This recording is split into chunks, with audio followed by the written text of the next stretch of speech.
মক্কা প্রতিরক্ষা জোটকে স্বাগত জানালেন ট্রাম্প। দেশগুলোর মধ্যে সহযোগিতা বৃদ্ধির আশা, জোটের সদস্যদের নিরাপত্তা সক্ষমতা বাড়বে বললেন ট্রাম্প। ইরান ইস্যুতে এবার সিউলের ওপর চটেছেন ট্রাম্প, করলেন কিম জং উনের ভূয়সী প্রশংসা, পেন্টাগনকে দক্ষিণ কোরিয়ার সঙ্গে সামরিক মহড়া সংক্ষিপ্ত করার নির্দেশ। সেই দুঃসাহসী পাইলটদের সন্ধানে ইরানের নতুন মিশন শুরু, কাতারে পাঠাতে চায় তদন্তকারী দল, কাতারি কর্মকর্তাদের বিরুদ্ধে সময় ক্ষেপণের অভিযোগ তেহরানের। ইরান মিশন শেষ না করেই ফিরে যাচ্ছে আব্রাহাম লিঙ্কন, নাবিকদের মানসিক দৃঢ়তার প্রশংসা সেন্টকম প্রধানের, পরিবারের পক্ষ থেকে আনা সব অভিযোগ প্রত্যাখ্যান। সৌদি আরব, তুরস্ক ও পাকিস্তানের মধ্যে সম্প্রতি হওয়া প্রতিরক্ষা চুক্তিকে স্বাগত জানিয়েছেন মার্কিন প্রেসিডেন্ট ডোনাল্ড ট্রাম্প। তার মতে এই চুক্তি মধ্যপ্রাচ্যের দেশগুলোর মধ্যে সহযোগিতা আরও বাড়ার ইঙ্গিত দিচ্ছে। সামাজিক যোগাযোগ মাধ্যম ট্রুথ সোশ্যালে ট্রাম্প লিখেছেন, এই চুক্তি দেখাচ্ছে যে মধ্যপ্রাচ্যের দেশগুলো ধীরে ধীরে একসঙ্গে এগিয়ে আসছে, একই সঙ্গে নিজেদের নিরাপত্তা নিশ্চিত করার সক্ষমতাও তারা আরও বাড়াতে পারবে। চলতি মাসের শুরুতে সৌদি আরব, তুরস্ক ও পাকিস্তান একটি যৌথ প্রতিরক্ষা চুক্তিতে সই করে। চুক্তির আওতায় কোনো একটি দেশের ওপর হামলা হলে সেটিকে 3 দেশের ওপর হামলা হিসেবে বিবেচনা করে যৌথভাবে প্রতিক্রিয়া জানানোর কথা বলা হয়েছে। চুক্তিটিকে মধ্যপ্রাচ্যে নতুন ধরনের নিরাপত্তা সহযোগিতার গুরুত্বপূর্ণ পদক্ষেপ হিসেবে দেখা হচ্ছে। এর মাধ্যমে সৌদি আরব ও পাকিস্তানের পাশাপাশি ন্যাটোর সদস্য তুরস্কও একটি নতুন আঞ্চলিক প্রতিরক্ষা কাঠামোর সঙ্গে যুক্ত হয়েছে। এর আগে তুরস্কের প্রেসিডেন্ট রিসেপ তাইয়েপ এরদোয়ান জানিয়েছিলেন, ভবিষ্যতে মিশর সহ আরও দেশ এই প্রতিরক্ষা ব্যবস্থায় যোগ দিতে পারে।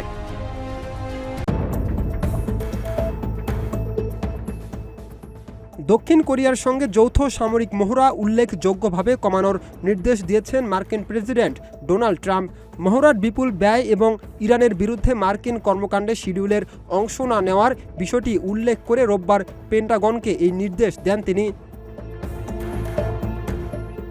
মহড়া শুরুর কয়েক ঘন্টা আগে ট্রুথ সোশ্যালে ট্রাম্প লিখেন, যুক্তরাষ্ট্র এতে অংশ নিতে সম্মত হওয়ায় তিনি খুশি নন। একই সাথে উত্তর কোরিয়ার নেতা কিম জং উনের সঙ্গে নিজের খুব ভালো সম্পর্কের কথাও তুলে ধরেন তিনি।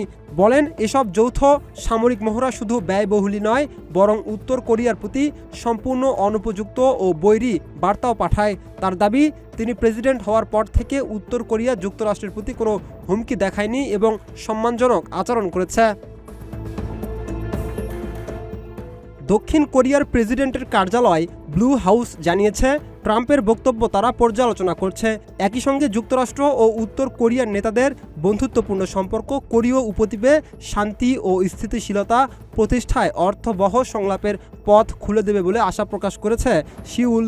ব্লু হাউস আরও জানায়, যুক্তরাষ্ট্র ও দক্ষিণ কোরিয়া তাদের যৌথ প্রতিরক্ষা ব্যবস্থা এবং সামরিক মহড়ার বিষয়ে সমন্বয় অব্যাহত রাখবে। ইরানকে পারমাণবিক অস্ত্রমুক্ত করার মার্কিন প্রচেষ্টা দক্ষিণ কোরিয়ার প্রেসিডেন্ট লি জে মিয়ং অংশ নিতে অস্বীকৃতি জানিয়েছেন। ট্রাম্পের এমন দাবিও জবাব দিয়েছে সিউল। প্রেসিডেন্টের কার্যালয় জানিয়েছে, এই বিষয়ে সম্ভাব্য সামরিক সহায়তা নিয়ে আলোচনা চলছে, তবে কোরীয় উপদ্বীপে নিজেদের প্রতিরক্ষা প্রস্তুতি এবং দেশের অভ্যন্তরীণ আইনি প্রক্রিয়াও বিবেচনায় নেওয়া হচ্ছে। তবে দক্ষিণ কোরিয়ার সঙ্গে যৌথ সামরিক মহড়া বন্ধ বা কমানোর বিষয়ে ট্রাম্পের অবস্থান নতুন নয়। এর আগে সিউলে মোতায়েন 28,000-এর বেশি মার্কিন সেনার ব্যয় ভাগাভাগি নিয়ে বিরোধের সময় মহড়া কমানোর পক্ষে অবস্থান নেন তিনি। অন্যদিকে উত্তর কোরিয়া দীর্ঘদিন ধরে ওয়াশিংটন ও সিউলের যৌথ সামরিক মহড়াকে সম্ভাব্য আগ্রাসনের প্রস্তুতি হিসেবে উল্লেখ করে এর নিন্দা জানিয়ে আসছে। বিশ্লেষকদের মতে, ট্রাম্পের এই সিদ্ধান্ত উত্তর কোরিয়ার সঙ্গে নতুন করে কূটনৈতিক যোগাযোগের পথ তৈরির বৃহত্তর প্রচেষ্টার অংশ হতে পারে। তবে আকস্মিকভাবে এমন সিদ্ধান্ত নেওয়ায় পিয়ংইয়ংয়ে এর প্রভাব কতটা পড়বে তা নিয়ে সংশয় রয়েছে।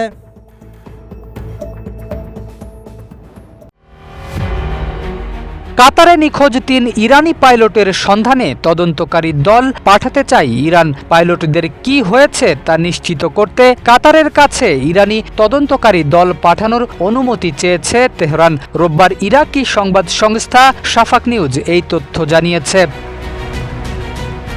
ইরানের সশস্ত্র বাহিনীর নিখোঁজ ব্যক্তিদের সন্ধান কমিটির প্রধান ব্রিগেডিয়ার জেনারেল সৈয়দ মোহাম্মদ বাগের জাদে অভিযোগ করেছেন, কাতারি কর্মকর্তারা তদন্তে বারবার দেরি করছেন। একই সঙ্গে নিখোঁজ পাইলটদের ইরানে ফিরিয়ে আনার পথও আটকে দেওয়া হচ্ছে বলে দাবি করেন তিনি।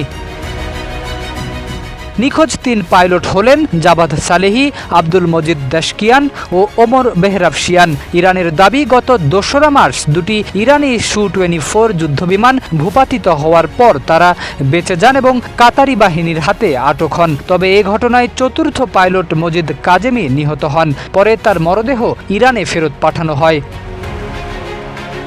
ইরানের এই দাবি অবশ্য পুরোপুরি অস্বীকার করেছে কাতার। দেশটির পররাষ্ট্র মন্ত্রণালয়ের মুখপাত্র মাজেদ আল আনসারি বলেছেন, ইরানি যুদ্ধবিমান দুটি কাতারের আকাশসীমায় প্রবেশ করেছিল। কাতারের সার্বভৌমত্ব রক্ষায় আন্তর্জাতিক আইন অনুযায়ী প্রয়োজনীয় ব্যবস্থা নেওয়া হয়েছে বলেও জানান তিনি। তবে পাইলটদের আটকের দাবি সঠিক নয় বলে স্পষ্ট করেন কাতারি এই কর্মকর্তা। এদিকে ঘটনার বিষয়ে আরও কিছু তথ্য সামনে এসেছে সিএনএনের প্রতিবেদনে। এতে বলা হয়েছে, কাতারের আকাশসীমায় প্রবেশের পর কাতারি যুদ্ধবিমান ইরানি দুটি সু-24কে লক্ষ্য করে অভিযান চালায়। প্রতিবেদন অনুযায়ী দোহার একটি মার্কিন সামরিক ঘাঁটিতে অভিযান চালিয়ে ফেরার সময় ইরানি বিমান দুটি কাতারের আকাশসীমায় ঢুকে পড়ে। কাতারি বাহিনী রেডিও বার্তার মাধ্যমে সতর্ক করলেও ইরানি বিমান থেকে কোনো সাড়া পাওয়া যায়নি বলে দাবি করা হয়েছে। পরে বিমান দুটিকে শত্রু হিসেবে চিহ্নিত করে গুলি করে ভূপাতিত করে কাতারি যুদ্ধবিমান। শরীফ উদ্দিন, ইত্তেফাক নিউজ।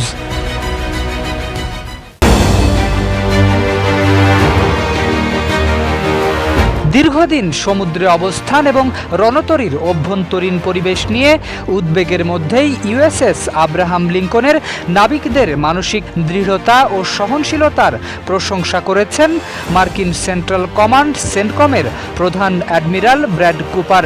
রোববার সামাজিক যোগাযোগ মাধ্যমে দেওয়া এক বিবৃতিতে তিনি জানান, সম্প্রতি রণতরীটি পরিদর্শন করে তিনি অভিভূত হয়েছেন। নাবিকদের মানসিক স্বাস্থ্য ও জীবনযাত্রার পরিস্থিতির অবনতি নিয়ে উদ্বেগ প্রকাশের পর তাদের দৃঢ়তা ও সহনশীলতার প্রশংসা করেন কুপার। ইউএসএস আব্রাহাম লিঙ্কন টানা 200 দিনেরও বেশি সময় কোনো বন্দরে নোঙ্গর করেনি। আধুনিক সময়ে কোনো মার্কিন বিমানবাহী রণতরীর এত দীর্ঘ সময় টানা সমুদ্রে থাকার নজির বিরল বলেও দাবি তার। এদিকে রণতরীর নাবিকদের পরিবারের পক্ষ থেকেও দীর্ঘদিন সমুদ্রে অবস্থান এবং জীবনযাত্রার পরিস্থিতি নিয়ে উদ্বেগ জানানো হয়েছে।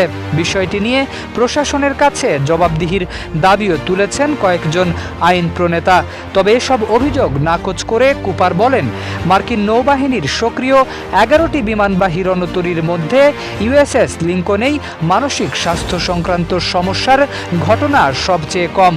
নাবিকদের মানসিক সুস্থতা ও মানসিক দৃঢ়তাকে অগ্রাধিকার দেওয়াই রণতরীটির নেতৃত্বের প্রশংসাও করেন তিনি। উল্লেখ্য, ইউএসএস আব্রাহাম লিঙ্কন গত নভেম্বরে ক্যালিফোর্নিয়ার সান দিয়েগোর নিজ ঘাঁটি থেকে যাত্রা শুরু করে। পরে ইরানের সঙ্গে চলমান যুদ্ধে মার্কিন সামরিক অভিযানকে সহায়তা করতে রণতরীটিকে মধ্যপ্রাচ্যের দিকে পাঠানো হয়। এতে প্রায় 5000 নাবিক ও মেরিন সদস্য রয়েছেন।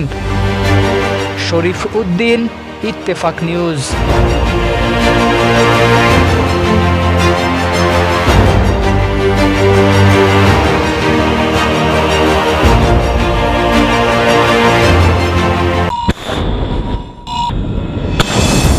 সবচেয়ে ভালো উপায় হলো চলমান যুদ্ধের অবসান ঘটানো। ইরানের সঙ্গে চলমান যুদ্ধবন্ধের এই আহ্বান জানিয়েছেন মার্কিন সিনেটর ভ্যান হোলেন। একই সঙ্গে প্রেসিডেন্ট ডোনাল্ড ট্রাম্প ও প্রতিরক্ষামন্ত্রী পিট হেগসেতের তীব্র সমালোচনা করেছেন তিনি। ভ্যান হোলেনের অভিযোগ, মার্কিন সেনা সদস্যদের প্রতি ট্রাম্প ও হেগসেতের উদাসীনতা লজ্জাজনক। তার দাবি, এই যুদ্ধ যুক্তরাষ্ট্রকে আরও নিরাপদ করছে না। সামাজিক যোগাযোগ মাধ্যম এক্সে দেওয়া এক পোস্টে এসব কথা বলেন সিনেটর ক্রিস ভ্যান হোলেন। দীর্ঘ সময় ধরে সমুদ্রে মোতায়েন থাকা মার্কিন বিমানবাহী রণতরী ইউএসএস আব্রাহাম লিঙ্কনের সেনা সদস্যদের মানসিক স্বাস্থ্য নিয়ে উদ্বেগের বিষয়টিও তুলে ধরেন তিনি। প্রায় 9 মাস ধরে সমুদ্রে মোতায়েন রয়েছে আব্রাহাম লিঙ্কন। দীর্ঘদিন সমুদ্রে অবস্থান, সীমিত বন্দরে যাতায়াত এবং সেনা সদস্যদের মানসিক স্বাস্থ্য নিয়ে উদ্বেগ তৈরি হয়েছে। বিষয়টি নিয়ে মার্কিন আইন প্রণেতা ও সেনা সদস্যদের পরিবারের পক্ষ থেকেও প্রশাসনের কাছে জবাবদিহির দাবি উঠেছে। ভ্যান হোলেন বলেন, মার্কিন সামরিক সদস্য ও তাদের পরিবারের আরও ভালো কিছু পাওয়ার অধিকার রয়েছে। তাদের সুরক্ষার সবচেয়ে ভালো উপায় হলো চলমান যুদ্ধের অবসান ঘটানো। এদিকে দীর্ঘ সময় সমুদ্রে মোতায়েন থাকা ইউএসএস আব্রাহাম লিঙ্কনের সদস্যদের রোটেশনের সুযোগ দিতে মধ্যপ্রাচ্যের দিকে পাঠানো হয়েছে ইউএসএস জর্জ ওয়াশিংটনকে। নতুন রণতরীর দায়িত্ব নেওয়ার পর লিঙ্কনের ক্রুদের জন্য অবশেষে বিশ্রাম ও রোটেশনের সুযোগ তৈরি হচ্ছে। ইরান যুদ্ধ বন্ধে ভ্যান হোলেন এর আগেও কংগ্রেসের যুদ্ধ ক্ষমতা ব্যবহারের উদ্যোগ নিয়েছিলেন। গত এপ্রিলে অন্য ডেমোক্র্যাট সিনেটরদের সঙ্গে নিয়ে যুদ্ধ বন্ধে একটি ওয়ার পাওয়ার্স রিসোলিউশনও উত্থাপন করেন তিনি। তবে যুদ্ধ বন্ধের আহ্বানের মধ্যেও মধ্যপ্রাচ্যে মার্কিন সামরিক উপস্থিতি অব্যাহত রয়েছে। ফলে ট্রাম্প প্রশাসনের ইরান নীতি নিয়ে দেশটির ভেতরেই রাজনৈতিক বিতর্ক আরও জোরালো হচ্ছে। শরীফ উদ্দিন, ইত্তেফাক নিউজ।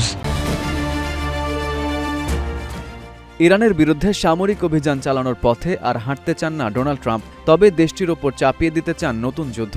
মার্কিন প্রেসিডেন্ট জানিয়েছেন, তেহরানের ওপর আরও অর্থনৈতিক চাপ বাড়িয়ে যুদ্ধাবস্থা ধরে রাখবেন।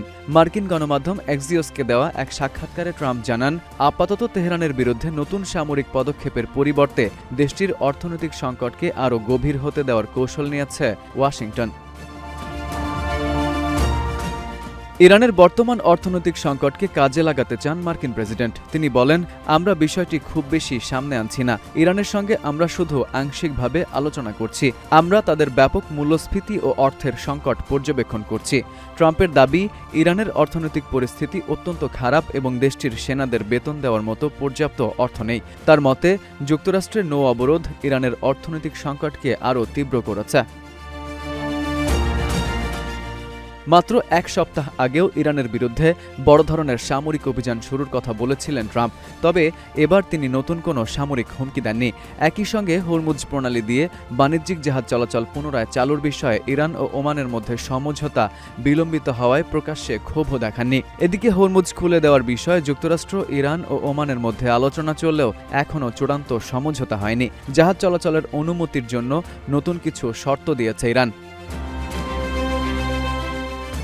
হরমুজে অচল অবস্থান না কাটলেও ট্রাম্প দাবি করেছেন, আন্তর্জাতিক বাজারে অপরিশোধিত তেলের দাম ব্যারেল প্রতি $75 কিছু বেশি থাকায় যুদ্ধের কারণে মার্কিন ভোক্তাদের ওপর জ্বালানি ব্যয়ের চাপ তুলনামূলকভাবে কম রয়েছে। ইরান ইস্যুতে নিজের বর্তমান কৌশলকে দাবা খেলার সঙ্গেও তুলনা করেন তিনি। FU Ahmed, Ittefaq news.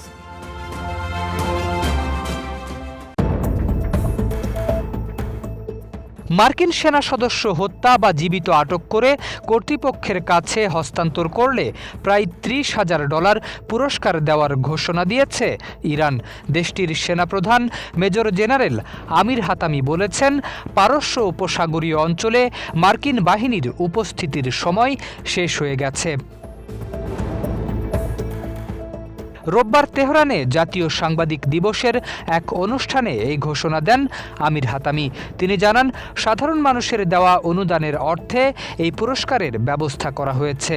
কোনো ব্যক্তি মার্কিন সেনাকে হত্যা বা বন্দী করে কর্তৃপক্ষের কাছে দিলে তাকে প্রায় $30,000 দেওয়া হবে। কোনো নারী এ ধরনের কাজ করলে পুরস্কারের অর্থ দ্বিগুণ করা হবে বলেও জানান তিনি। পাশাপাশি ব্যবহৃত অস্ত্রটি দ্বিগুণ মূল্যে কিনে জাদুঘরে রাখার কথাও বলা হয়েছে। বক্তব্যে ইরানের সামরিক ও নিরাপত্তা কাঠামোয় বড় ধরনের পরিবর্তনের কথাও জানান দেশটির সেনাপ্রধান। তিনি বলেন, ইসলামী বিপ্লবের নেতা মোস্তফা খামেনির নির্দেশনায় এসব পরিবর্তন আনা হয়েছে। এর অংশ হিসেবে সুপ্রিম ন্যাশনাল সিকিউরিটি কাউন্সিলের সচিব সহ শীর্ষ 6টি পদে নতুন কর্মকর্তা নিয়োগ দেওয়া হয়েছে।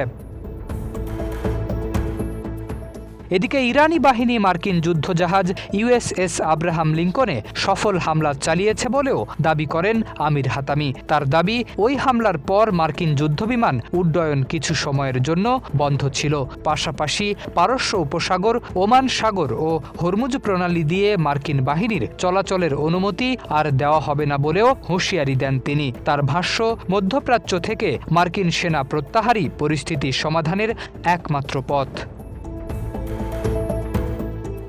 শরীফ উদ্দিন, ইত্তেফাক নিউজ।